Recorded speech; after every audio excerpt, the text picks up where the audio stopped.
They are lying to you about the economy, and the truth is worse than you think.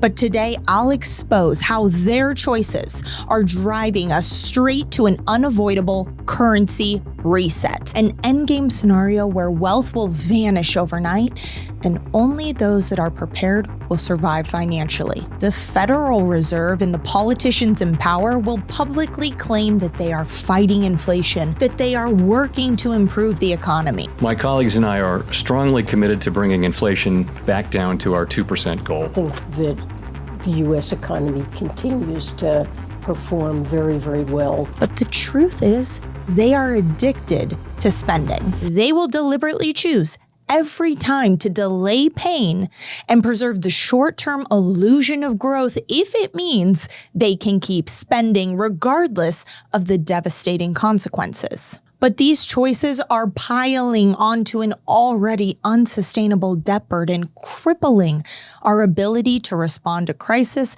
destroying any opportunity for real growth, and catapulting us towards one of two catastrophic economic outcomes. Option number one, stagflation. Stagflation is the nightmare scenario where economic growth falls while inflation rises. Unlike a recession where economic growth and inflation both fall, stagflation is the worst of both worlds. If this sounds like it should be impossible, rising inflation with low demand and a weak economy, you're not alone. In fact, up until the 1970s, most economists thought that this scenario would never happen. But then oil prices quadrupled. Everyday item prices skyrocketed, wages could not keep up with the growth, and mortgage rates jumped to 18%. Families lost their homes, savings evaporated, and the only solution was a brutal one: to raise interest rates to 20%, plunging the country into a recession, something that no one wants a repeat of. But what about today? Well, there are warning signs everywhere. Number one, GDP growth. It's propped up by unsustainable government debt. It's not real. Number two, household debt reaching record highs, signaling that the consumer-driven economy is about to break. While we also have number three, manufacturing constricted for the last 25 out of 26 months, the second longest streak in history. And of course, jobs. Number four, we have the employment index falling for the last 7 months, all while we know that job creation has been government funded and any positions that have been lost have been masked by revisions. And yet, inflation keeps rising.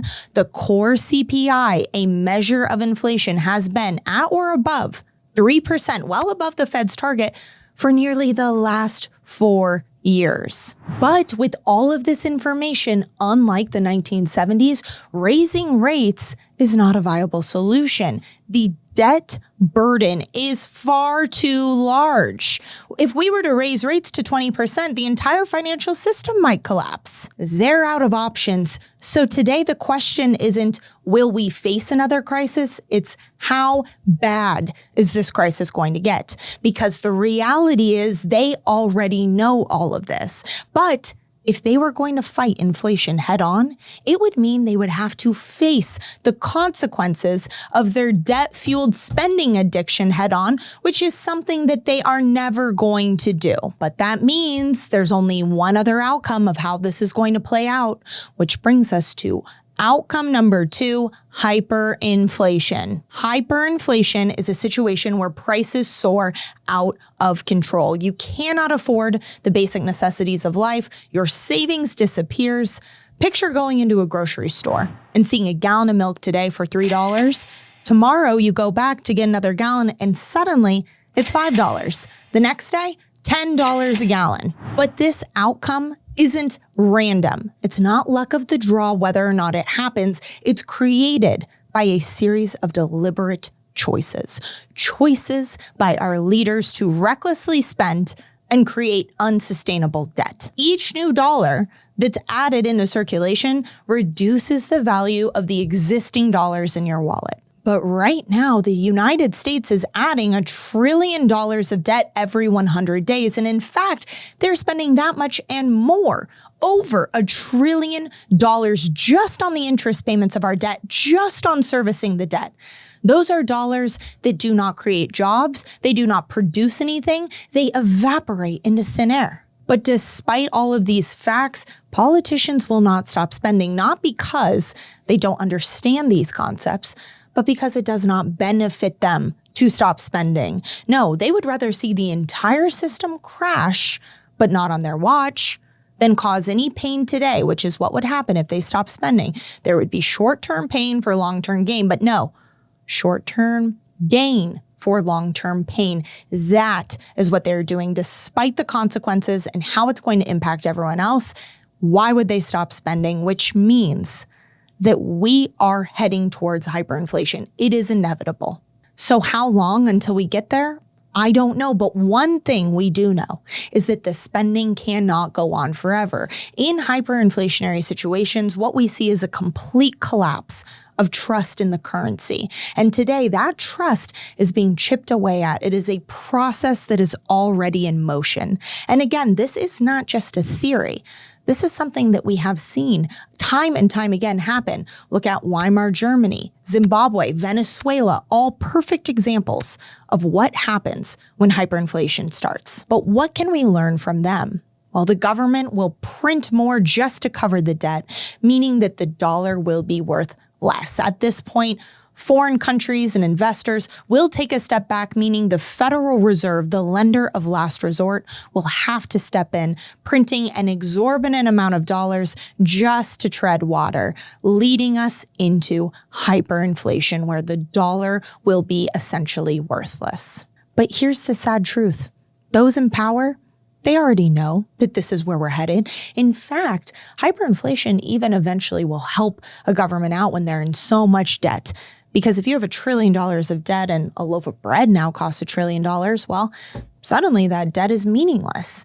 But that's only after they've exhausted all their tools, after they've squeezed all the juice out, which is what they're doing right now. And at that point, when there's nothing left to lose, when they've done all they can do, well, at that point, there's only one option left: the end game, a currency reset. At this point, the government steps in. They declare the old dollar worthless, introduce a new monetary system. Now, that system could be a central bank digital currency. It could be a gold-backed dollar. We don't know exactly what it will look like, but make no mistake, your wealth will not transfer into the new system. The average American will be left holding the bag while the elite insiders and politicians profit, just like they have every single time that there's significant spending or a crisis, and they'll do it again, only this time it will be on a much larger scale. That's the trajectory that we are on, and that is why I am so passionate about helping people see what's going on so that you can prepare now before it's too late. They know when to prepare, they know when to move things around and what to do because they have an inside advantage, an advantage that we don't have. But hopefully this is your advantage. This is your warning sign and your wake-up call that it is time to protect yourself outside of paper assets, outside of their system that they control, and instead into tangible physical assets like gold and silver, something that you control, you own, that a government cannot print and inflate away. Those who are prepared and took action will have options. Those who didn't won't. If you want to learn how to prepare, how we can help you prepare, then call us at the number below or click the link in the Calendly description below. Talk to an expert analyst from our team who understands currency resets, everything that's going on, and will help you build a strategy that makes sense for you and your family to protect yourself against what's coming next. And as always, I so appreciate you being here. I'm Taylor Kenny with ITM Trading, your trusted source for all things gold, silver, and lifelong protection. Until next time.